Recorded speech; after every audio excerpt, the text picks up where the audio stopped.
Hello and welcome to Perspectives, where we take a deep dive into the issues of the day and where we take a look at people's opinions on such issues. I am Ruth Osime.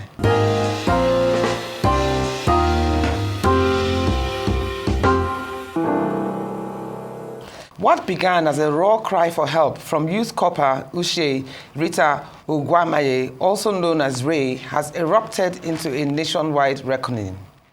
The hashtag 30 Days Rant challenge is no longer just a viral wave.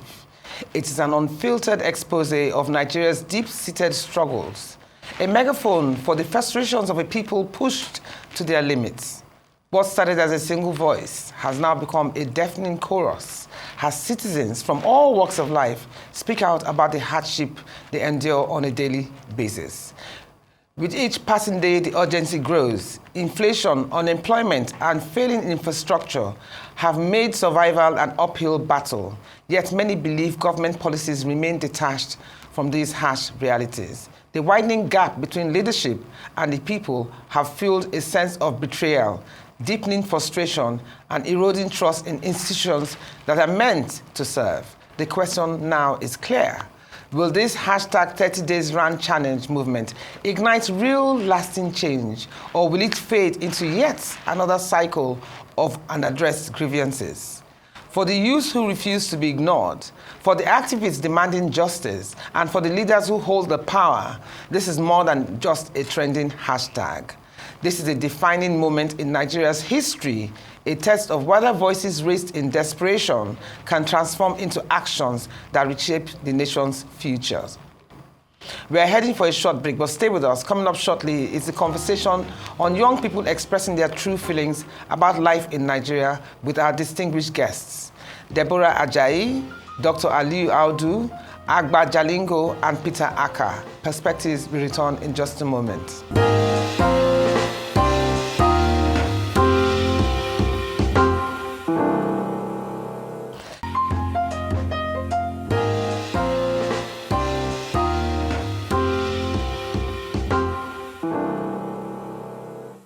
Thinking of banking in Africa? Think Zenith. In today's fast-moving, fast-changing world, you need a financial partner that understands your unique expectations. A bank with presence in major financial centers across the world, with the enabling platform to facilitate seamlessly, whenever, wherever, however.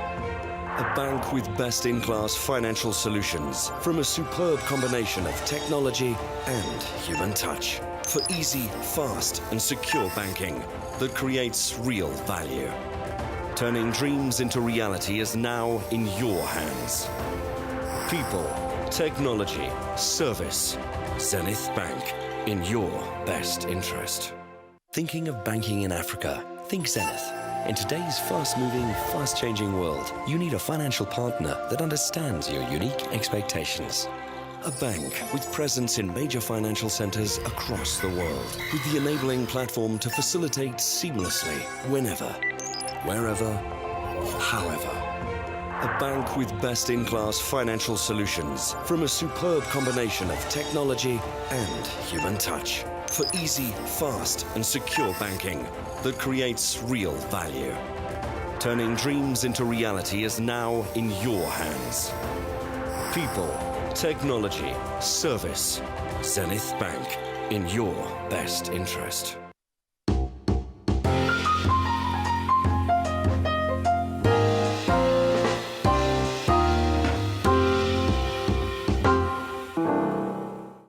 If you thought I was done talking, you probably didn't see this one coming. I'm a Nigerian student, and for this rant, I must say my side of the story. No one is saying how disturbing it is studying law in this lawless country, reading giant textbooks in the name of medicine for a country that's not even healthy. See, the health sector is sick. Public hospitals are failing. Lawmakers need to be put in order. How are we being led by people that are ailing? I say the educational system is in gloom. 16 people, they stay for 4-man room. Even if you live off campus, you go just dey lament because the rent of these agents are hell-bent on making you ment. Transportation and no-go area, I beg, I'd rather trek. 5 fish for land where my leg fit cover. I be what the heck? I go use my last 2K go school, class no go hold. The day where I go catch one of those lecturers, they go no say I no be us. Make I bend if I let them go. Pay this, pay that. The only thing I haven't paid for as a student is bride price. Too much billing, you're even scared to ask your parents because guide yourself, not to guide. What are we doing about data prices? We our consumer protection rights. See, my classmates later graduate leave me because I know the online. I know go take them light. Speaking of that, una want make I burn midnight candle for this seat. Now midnight candle won't burn me. Too many problems, and against me all of una they compete. How did I live out school fees? See, even without fasting, person they hardly eat. Gas is so expensive, yet they finish. I say they fill them for inside sieve. Buying food is now somehow cheaper than cooking. Random, but I can't remember the last time I took milk. But chill. I go come survive all this mental and academic examination. You go say make I go serve country where no serve me. Country where the highest currency no fit buy one spaghetti. When I want foster unity, but I want ethnicity go still kidnap me. And if I even survive, I feel no see work, we go give me 3 square meal. Nah, the system has been rigged. Nothing you won't tell me. That was a very deep and very emotional video. So let's bring in our distinguished guests for this topic, starting with the same person you saw on the video recently, Deborah Ajayi, a spoken word artist and law student at Lagos State University. Deborah uses her art to amplify the voice of the average Nigerian youth and advocate for positive change in today's Nigeria. Next is Dr. Aliyu Audu, Senior Special Assistant to President Tinubu on Public Affairs. We also have Agba Jalingo, a journalist and publisher of Cross River Watch. Jalingo is also a civil rights activist and Amnesty International prisoner of conscience. And last but certainly not the least, we have Peter Akah, a human rights advocate. This is a special welcome to all of you here on Perspectives. So let me start with you, Deborah. That was a very moving video that we just saw. I mean, it really, really touched deep into the hearts of many Nigerians because you spoke on behalf of a lot of people, especially in your generation. So first and foremost, you did show how difficult it is to survive in school and in Nigeria. So how do you even cope as a student? How do you survive? Thank you very much for having me on. I'm so glad to be here. Juggling jobs has been the daily life of a Nigerian student, and it is everyone's reality.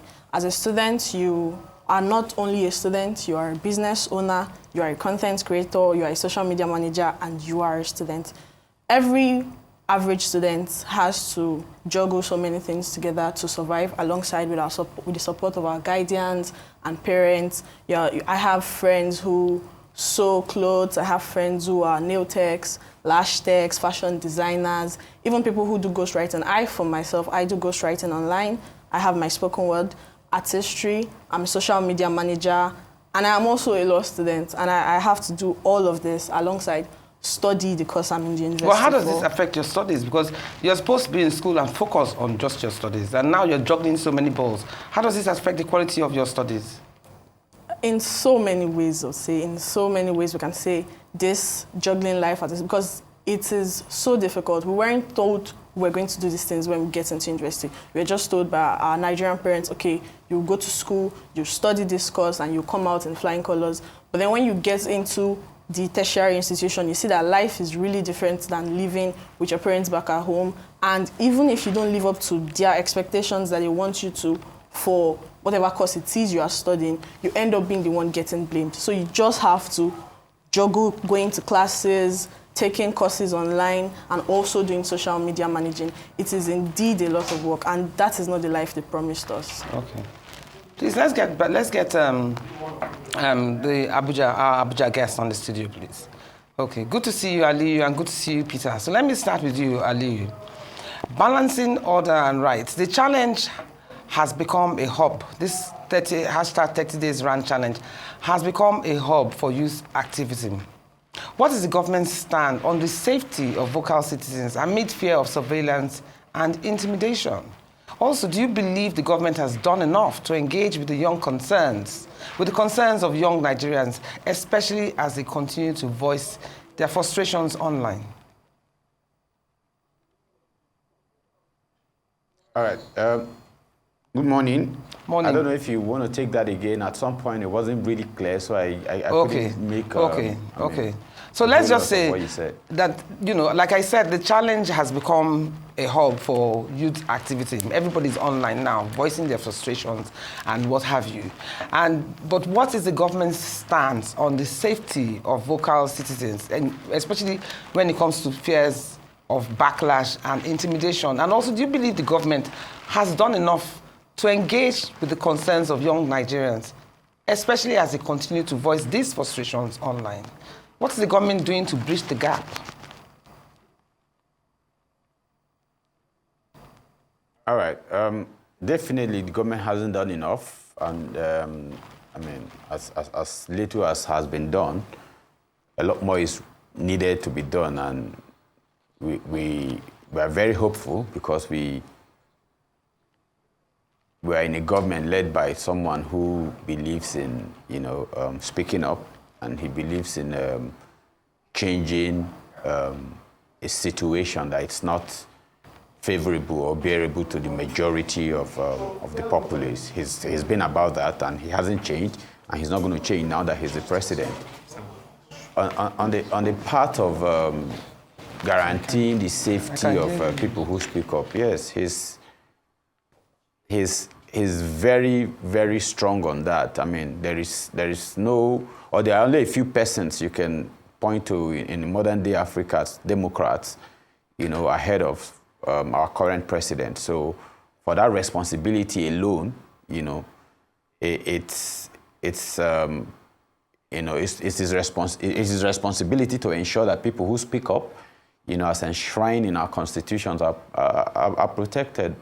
And I don't think being online, and I mean, he has repeatedly, stated something about it is possible that a government comes in and you're not very pleased with what the government is doing. It might not be because they're not doing right. It might just be because of misunderstanding, because of miscommunication. And in any case, whatever the reason is, you shouldn't hate your country. You can't insult tradition. You can't curse your nation. When the time is right, there is always the opportunity for you to change government. That's why we have, that organized chaos every 4 years, called election. So it's always an opportunity if you plan on time, and seek God's face, and listen properly, and put in the diligence, put in the work. You're always guaranteed that the nation will end up with the best that we can afford at that particular point in time.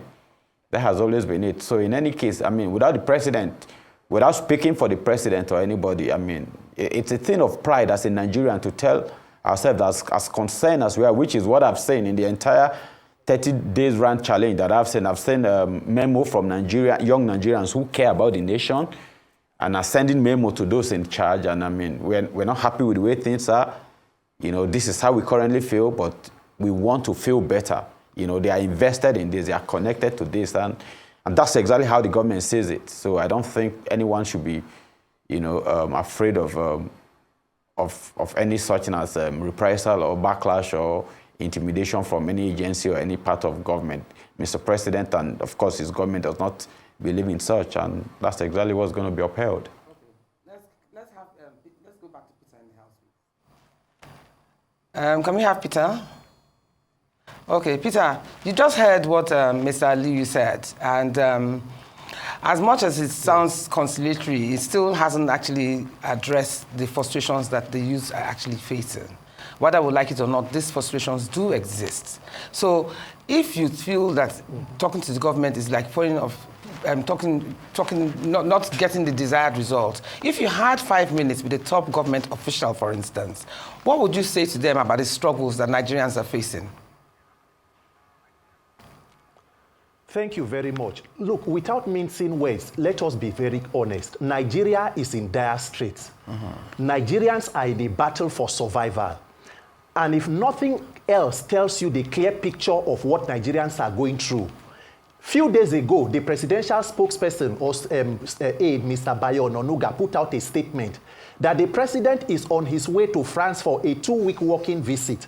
And while in France, what the president is trying to do is to get an appraisal of his government and to retreat and reflect on his own reforms.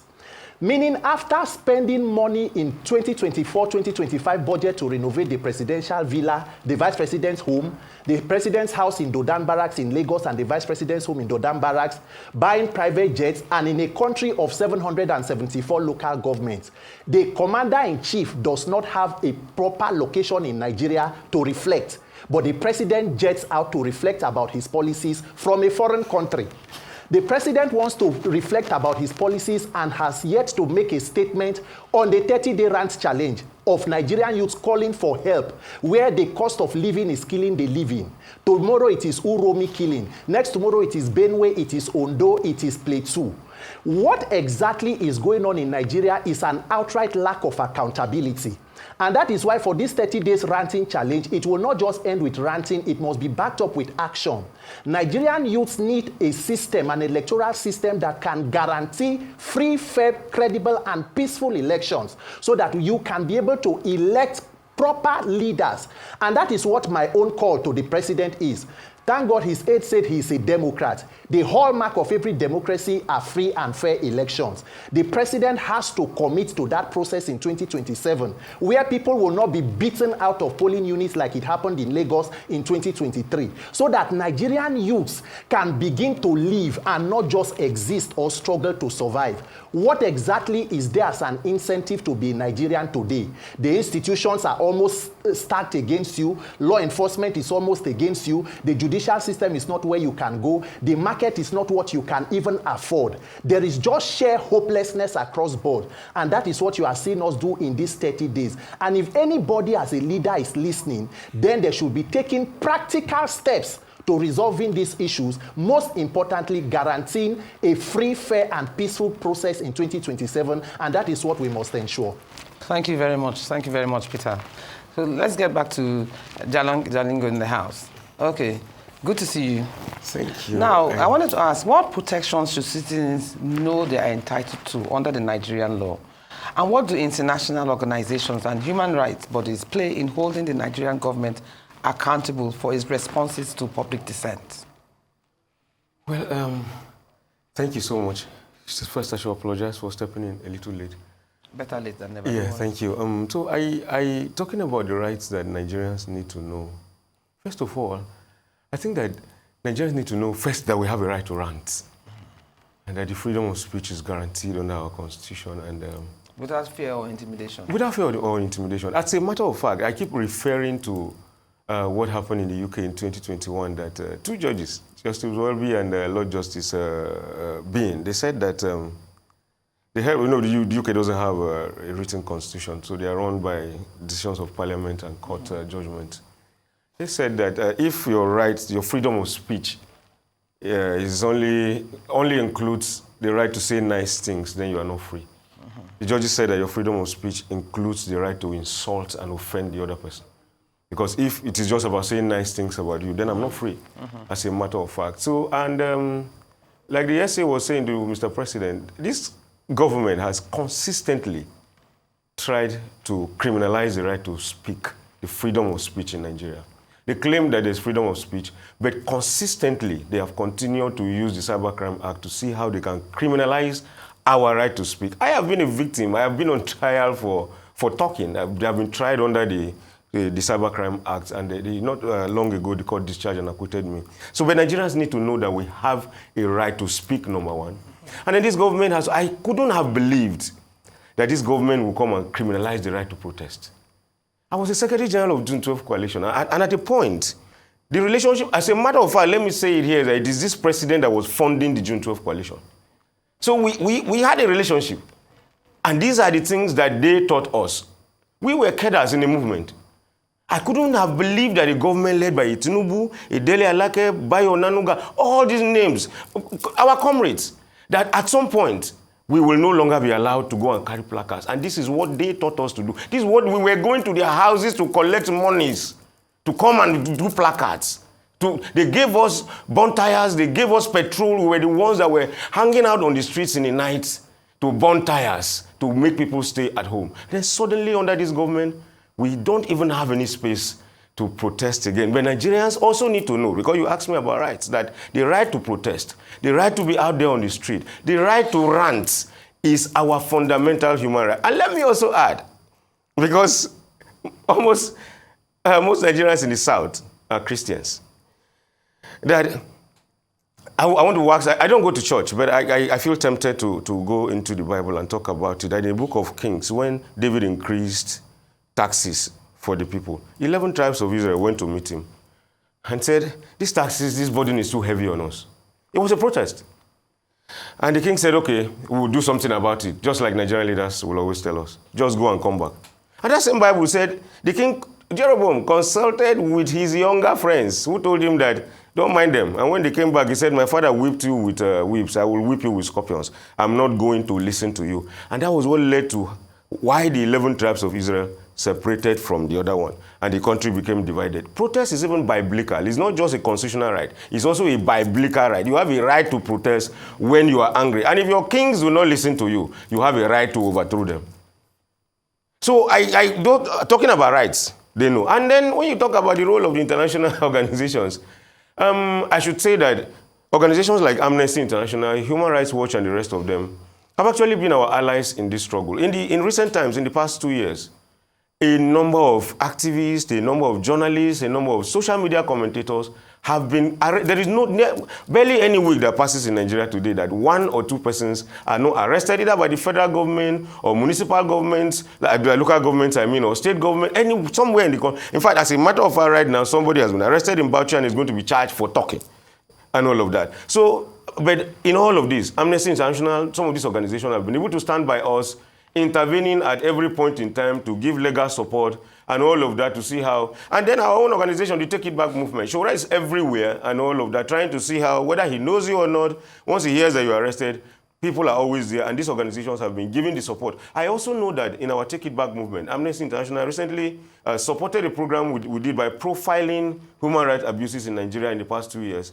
And we had to launch a report at a hotel in Ikeja. So some of these organizations too have been playing. I myself, Shore and Mandate were declared prisoners of conscience when we were arrested and locked up. And that also helped to internationalize the campaign. And they have consistently continued to do this for Nigerians that get into this kind of pitfalls. And I think that it has helped to give us some confidence on the field. Okay, let me get back to you, Deborah, because you are the Sorosoke in all this our gathering. What I want to ask is that what has given the Sorosoke generation the fearlessness, the courage to come forth? But another question I also want to ask is that why doesn't it have long-staying power?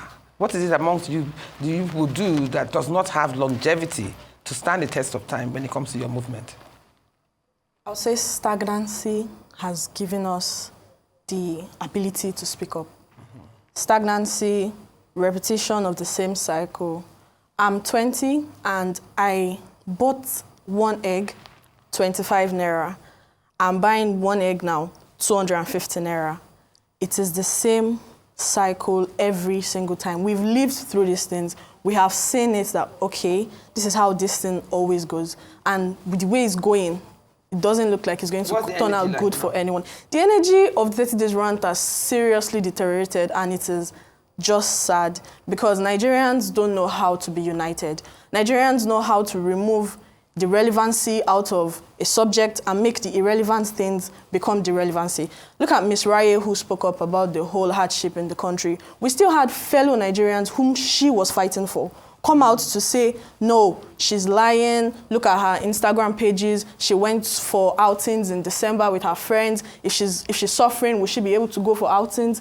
Is that what should be coming out from the mouth of an average Nigerian? You are the one suffering. Even this person you are accusing of, she's quite financially capable, but she's still coming to speak up. If someone that capable can be crying for help, how much more people who are not even capable the least to survive 3 square meals in a day, how much more those people who can't even send their kids to school? So stagnancy is what has brought out the fear in our generation. We have decided that things cannot stay the same. We will not watch things stay the same. They keep saying we are the leaders of tomorrow. Tomorrow will come and we'll be missing yesterday.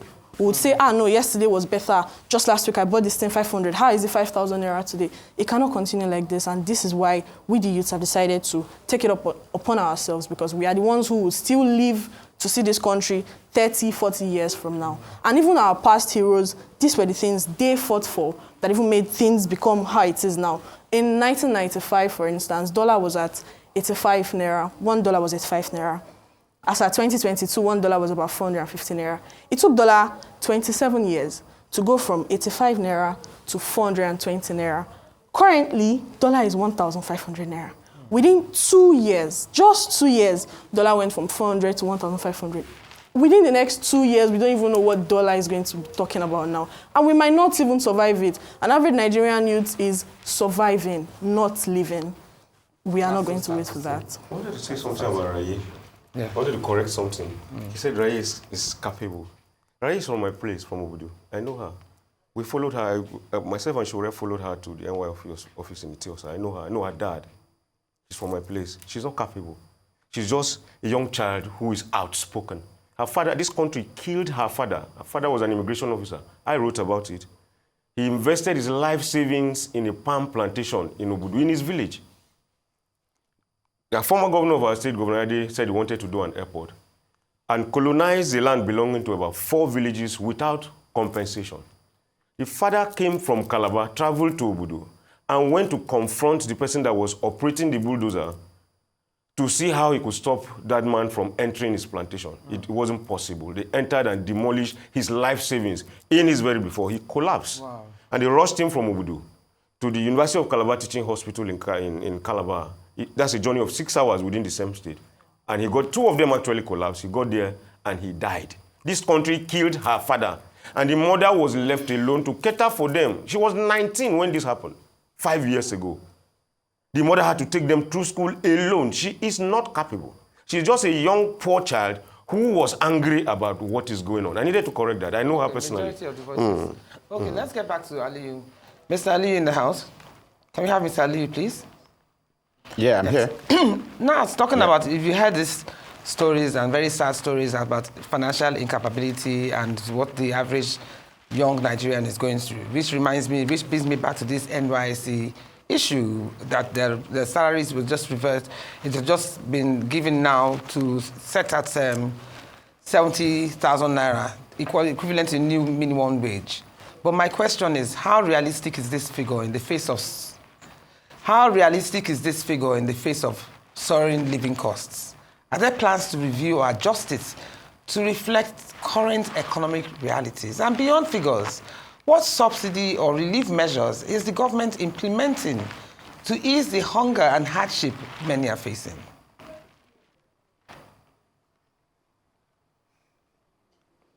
All right. Before I go into answering your question, let me just say something to my younger sister in the studio there. We are all still very young. There's a lot to learn. You know, sometimes you think we know a lot about what we really don't know so much about. So what I will advise is, it's okay to want to have an opinion, but it's always good. It's an informed one. So the first thing about rebellion, it's seeking other ways to understand whatever it is you want to rebel against.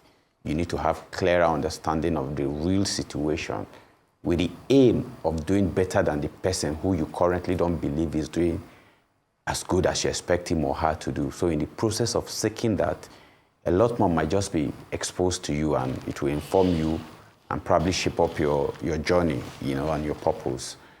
Coming to what the government is doing, it is easy for us to say it took Naira 22 years, 7 years to go from certain amount to certain amount, and certain years to go to. Yeah, it is very easy. We can count time. We can mark time by that, but we can also mark time by other happenings. Life is a people, a time. Yeah, but you haven't answered. You haven't defined the time. You haven't gotten to the answer of my question, which was that what Mr. President has done from the very day he took over power in his capacity as president has been a continuation of what he has done in his personal life from the point he understands what it is to be a Nigerian, and he understands what the Nigerian dream is and how he can add value to it. What that has been is exactly the answer to the question you're asking. There is no country on earth that has all its problems solved. Yeah, but you haven't answered the question itself. Need for further existence. Mr. Aliyu, the question answering itself the question. is You're probably just not listening. I am listening. You are probably just not listening well. I'm answering. I'm listening to Don't be it. confrontational. You seek I'm not being competitional. If you ask me a question, then let me answer. Don't try to tell me how to answer it. Don't do that. Go ahead. Don't do that. So go ahead. We've had an economy that we all agree has been managed poorly and wrongly for decades. We have a population that, as we currently speak, increases by at least seven. A child is born within 7 seconds. That's an increased responsibility, and we think we have enough oil. The highest amount of oil we've ever pumped out was in 2006 or sometime 2007, 2.5 million barrels per day. We can't even do that now as a result of lack of efficiency and effectiveness. This isn't done by, I mean, we can give out, we can be very charitable, but the number keep increases. How much can you really give out if what is coming in is constant and what you are giving to is continue to increase? We need to find ways to ensure that we are able to use the resources we have, the fixed resources, to meet our insatiable need and insatiable wants, which means we are going to have to apply knowledge, which is where we are stuck on as a people. We are very educated, but in the application of knowledge, we are lacking behind. But there has to be structural changes to the management of the affairs of this country for that to be effective. We have tertiary institutions, we have leaders opening universities left, right, center to compensate themselves or compensate them what is coming out of it. We have doctors in different fields. In energy, we don't have light. We have professors in education. We all agree our education is not in where it should be. We need to look back at ourselves and say, okay, the last guy didn't get it right. The one before him didn't get it right. I mean, when people say they are activists, and I ask myself, you have problem with the military, you have problem with the people of 1999 to 2003, you have a problem with everybody. You might have problem with yourself if you get in. Okay, thank you very much. You haven't quite answered the question. The question is, it is not what the country is going to do for you, it's what you will do for the country. Okay, because you are the country. Thank you, when someone says Nigeria killed somebody, Nigeria didn't kill anybody. Ineffectiveness of Nigerians killed somebody. Mr. Aliyu, the inefficiency of Nigerians killed some, not Nigeria. Thank you very much. I don't know whether I got the desired result I wanted, but thank you for your answering that question. We're going on a break right now. Grab a cup of tea. We haven't gone anywhere. Not going anywhere soon. And see you right back in a minute or two.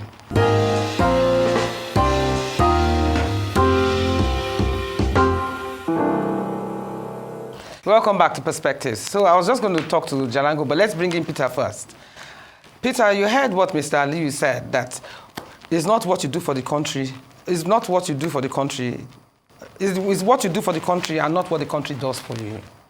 Okay? I want you to respond to that first. And then secondly, I want to also bring to your attention that many movements have come and gone, some costing lives, yet none have led to real change, losing momentum without lasting impacts. Do you think the government will dismiss this movement yet again as just another fleeting trend? Do you understand? And if you had to talk to somebody from the government about the pains of the people, what would you say? So these are two questions in one. The response to Mr. Aliyu's comment and also what I just asked you. Okay, so in response to the comments, let me just make it clear to you that one of the most difficult jobs in Nigeria or in the world today is speaking for or trying to defend the APC federal government. It is a very, very difficult thing to do because you know why? There is nothing there to defend. So you remember that the APC campaigned for 16 years of PDP misrule. In fact, this president was part of a protest called Occupy Nigeria when the then President Jonathan was trying to remove fuel subsidy, which he eventually have removed today, and yet the devil is in the detail in terms of implementation of sanitizing the oil sector and NNPC. So, and then by 2027, President Tinubu's administration will be 12 years, or APC will be 12 years put together.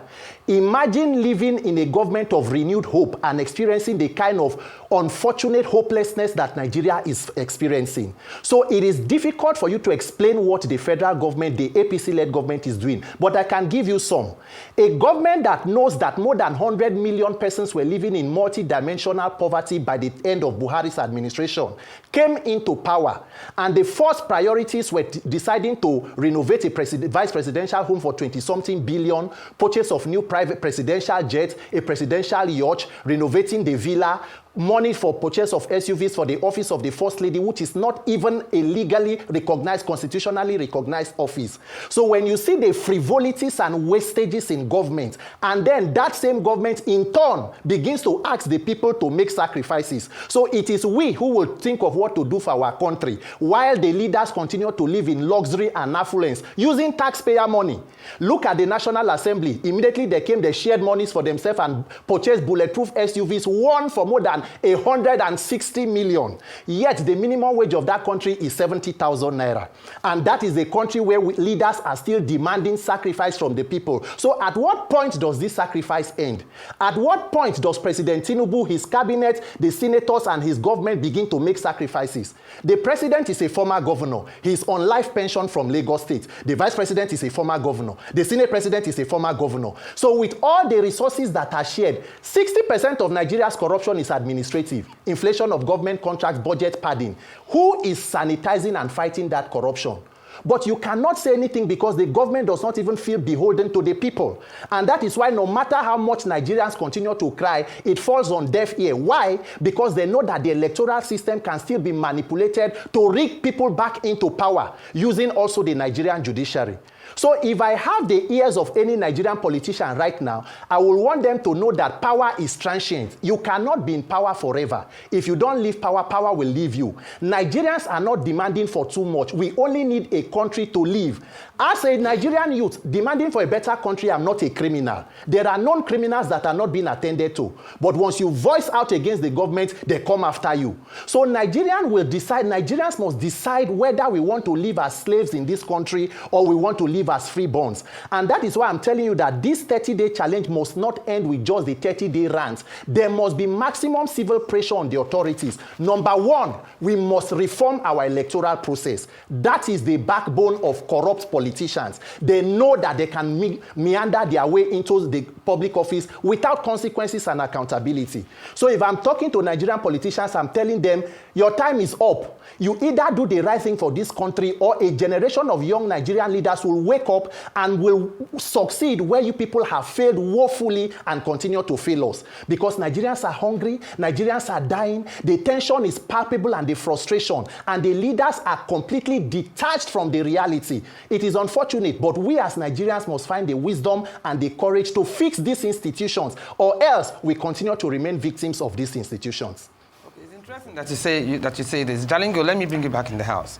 What do you say to support this? Do you also feel, what do you think that needs to be done?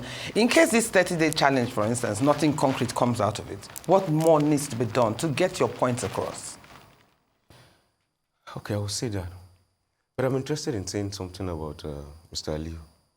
Because when he was talking, he made a veiled reference to my comment, so I want to respond to him.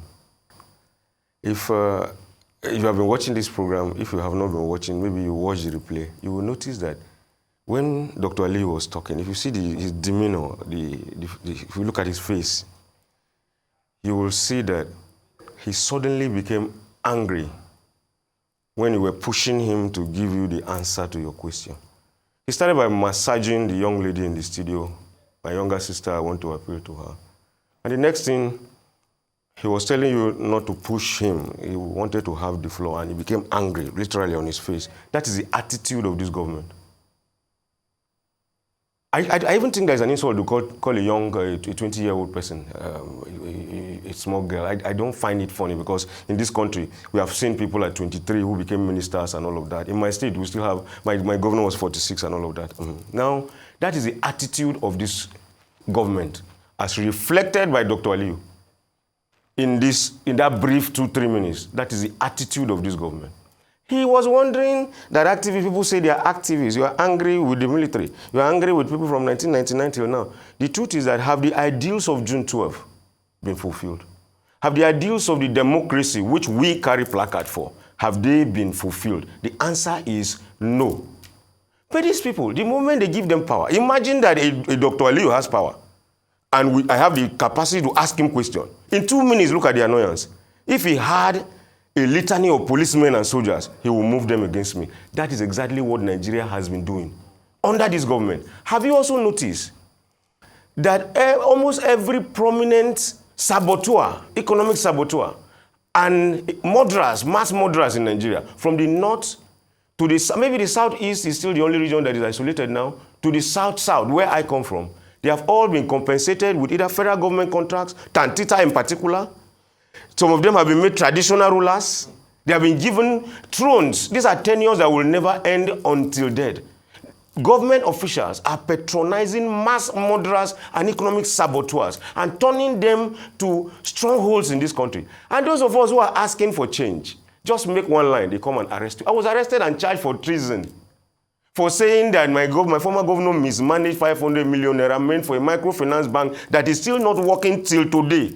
Instead of the security agencies to go after the person that mismanaged our money, they came after me. And I was charged for treasonable felony, attempts to overthrow Buhari and Governor Ajayi. I don't know how this country is working, but the people that are destroying this country, carrying arms, once you have I call it the AK-47 economy. They are moving on with it. Once you have the capacity to kill in mass, after 1 or 2 years, they'll call you, negotiate with you. Either give you a traditional throne, or give you a contract to go and secure some federal government assets, or make you so prominent, fund you with so much money. As a matter of fact, there's a bandit leader in Zamfara State that was declared wanted. The day he came outside to collect an award, he was surrounded by policemen, and the local government chairman was seated there in the occasion, a man that had been declared wanted by the Nigerian army and by the Nigerian police. That is how this country is functioning. And they come to talk about this, our movement. Dr. Aliyu said something there that there's no country that has all its problems solved. And I agree with him absolutely.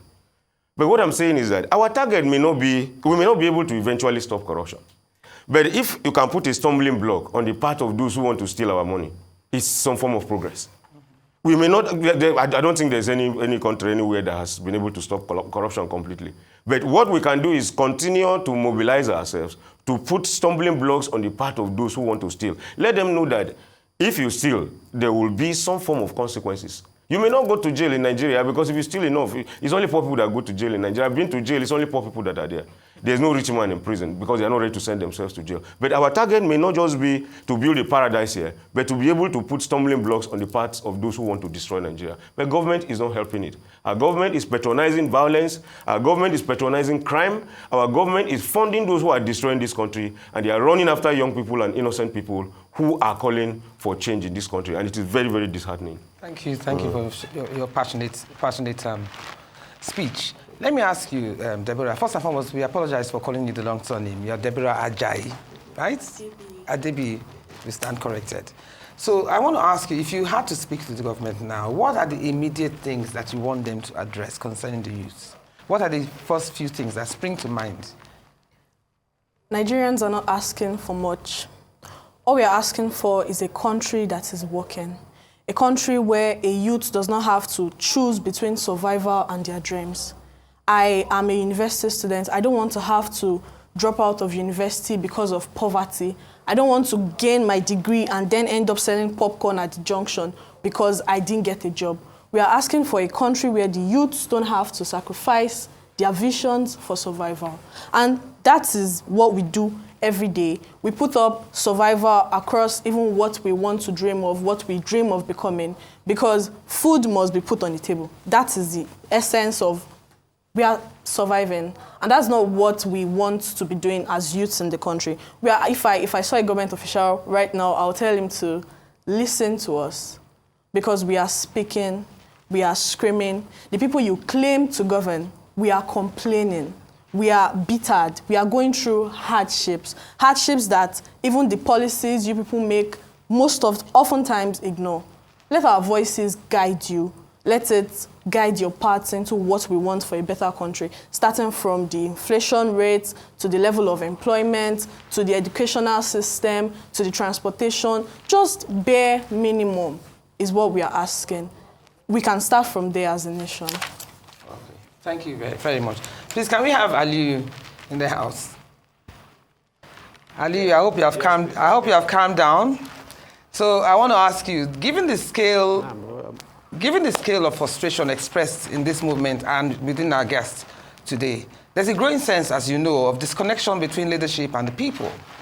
So what key misconceptions about government policies do you think the public needs to better understand in order to engage more effectively?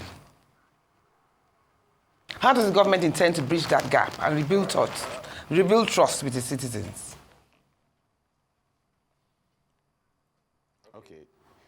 Let me start from trust. I mean, it is clear that for those who understand what nation building is and understand what patriotism is, you agree that part of the biggest challenge we've had over the years has been lack of cohesion between the led and the leaders, and that has always brought about mistrust and the inability to, comprehensively, explain, motives and purpose. And there are a lot of reasons responsible for that. And on the back of that, I will quickly say something to my brother in the studio there, who came at me for projecting his thoughts on my personality. Now, I reacted to you trying to corner me on how to answer a question because it is a known trait with your platform. And I'm not one for such. That's why I made it clear. Point of correction, I did not on the other side of it, I need you to understand the fact that I don't work with a president who do not think or who does not understand the need for service, who does not understand that the people are the most important part of any system. However, like a dutiful father, he knows when to be firm. He knows when to apply wisdom. He knows as a leader, the most important task you have is vision. That's your most important responsibility. Vision, you need to visualize where you want your people to be. The goal of that, it is not the strength of those in government, but it is the strength of the weakest among us.